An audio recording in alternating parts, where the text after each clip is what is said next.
world.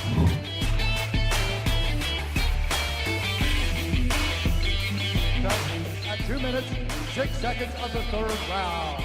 Declaring the winner by submission due to a rear naked choke and still. Why I wear this t-shirt? I know Dustin do a lot of charity stuff. Guys, make sure I'm gonna sell this t-shirt. All this money I'm gonna send Dustin Poirier.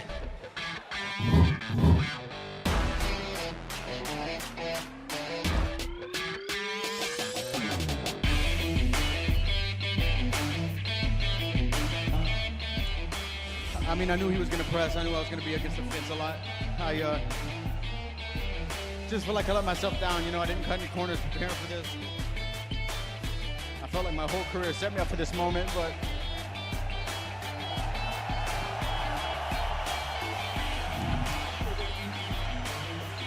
maybe there were times in there I could have did more. I was just so prepared, and now I got to wake up and look myself in the mirror every morning with this result. And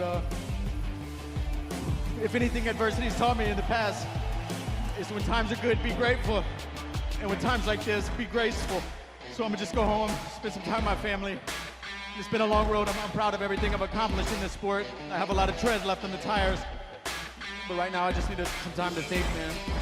And there is still a belt and a beautiful baby girl waiting for you at home. We know you'll be back stronger than ever. Appreciate you sticking around for us. Ladies and gentlemen, once more, the former interim champ. I'm sorry for anyone I let down with this performance. I promise you I wanted this more than anything. There he is, the king of Lafayette, Louisiana, Dustin Poirier.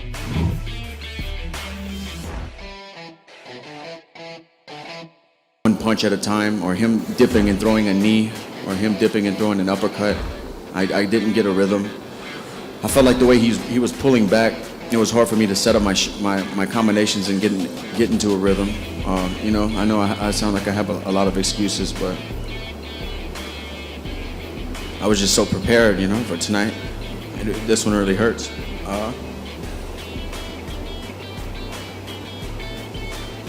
I know it's probably not what's on the top of your mind right now, but Khabib did say after the fight he was going to donate to your charity. And then I don't know if you heard Dana when you're in the back there, he said he's going to match whatever Khabib contributes. What does that mean to you? You know, it's great, you know, because it's going to help a lot of people. We're building a water well in Uganda, so you know that I'm sure with the memorabilia sold, we're going to reach the goal and build a solar power water well with a tower for the pygmy people in orphanage and school in Uganda. So I'm proud of that, you know. But I wanted to leave tonight the world champ and just let myself down, man. But I appreciate them, you know, helping out the charity. It's been growing, and I'm very grateful for that. Dustin, over here. I was wondering if the heat affected your cardio at all. Did you feel it in the arena? A lot of fighters were complaining about how hot it was. No, it didn't. I felt good. You seemed to wobble Khabib in the second round. Did you think you could potentially finish him at that point in the second round? Yeah, I knew I had him hurt. He does a really good job of you know, keeping a good poker face and not acting like he's hurt, but I saw his legs go. I had trouble landing my shots. I was worried about his takedown. I started throwing a lot of looping shots, not being slick and setting up combinations. And the shot that I hurt him with, I believe I threw a jab cross and switch stance. That way I can still be in range with power shots when he pulled back. And I threw a right straight from an orthodox stance that clipped him and hurt him. He circled well. I had a good poker face. I didn't go crazy like I usually do. I kind of pulled back after I threw a couple looping shots that missed. I think I threw a knee right after that clipped him a little bit too. I think I hurt him with that as well. I just didn't do enough, you know, and I have to live with it for the rest of my life. Just going back on the charity work, Dana White actually just said that he would match what Khabib gets for the fight gear. that he was wearing tonight. Does that, what's your take on that? Like I said, I'm very appreciative of that. I'm trying to get this thing as big as I can. I just partnered up with Everlast. We're launching a campaign together with the Good Fight Foundation and Everlast. We're going to be the official charity of Everlast, and that's worldwide. So I think we're going to do some great things with that. I have a lot of good things going. I'm just trying to do as much as I can and help as many people as I can. With these fights, I built a pretty good life for me and my family through this, and I'm just trying to do as much as I can with it. Dustin Poirier. I don't want to just keep crying up here in front of you guys, man, but this just means a lot to me. And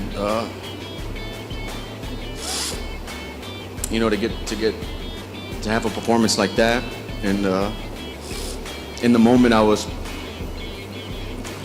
just waiting for each round. I thought I was going to start pulling away.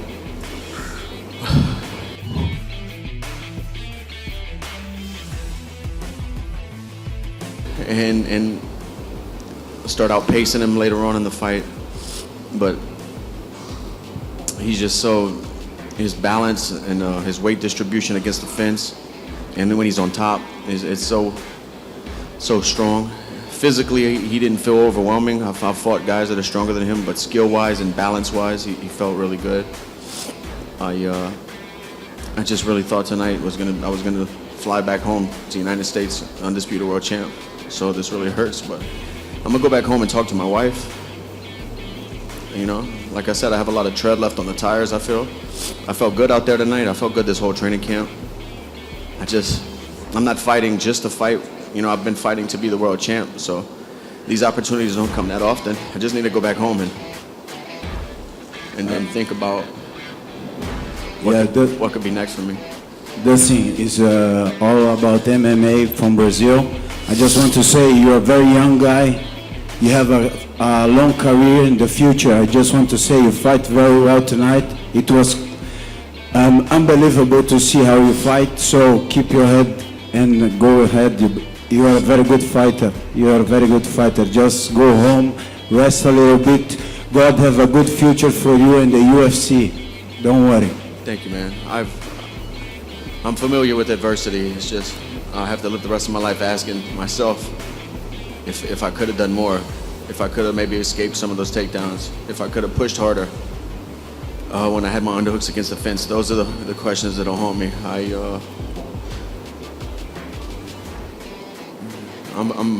I've lost before. Hello, Dustin. At press conference in London before this fight, Khabib, he actually praised you as a fighter. He said a lot of good things about you, but he also said that you had never felt a pressure like the pressure he was going to put on you, that you had never felt anything like that before. Can you say something about it? What is that like, Khabib's pressure? It's tough, like I said, he didn't feel overwhelmingly strong, but he felt very intelligent with his balance, with his decisions. When he would regrip or trip me along the fence, he's just very skilled grappler with good hips. His pressure felt high level.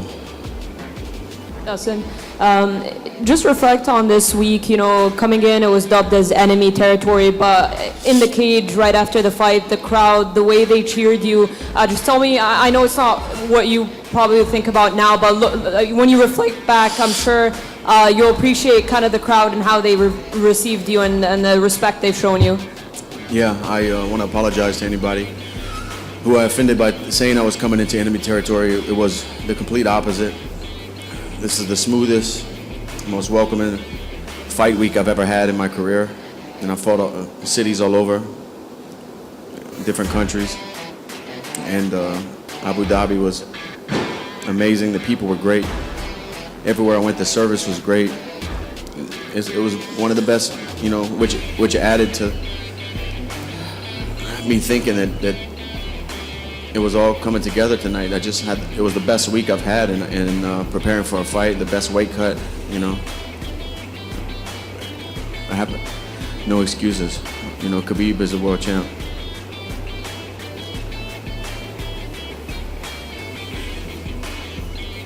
Thank you, guys.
Semua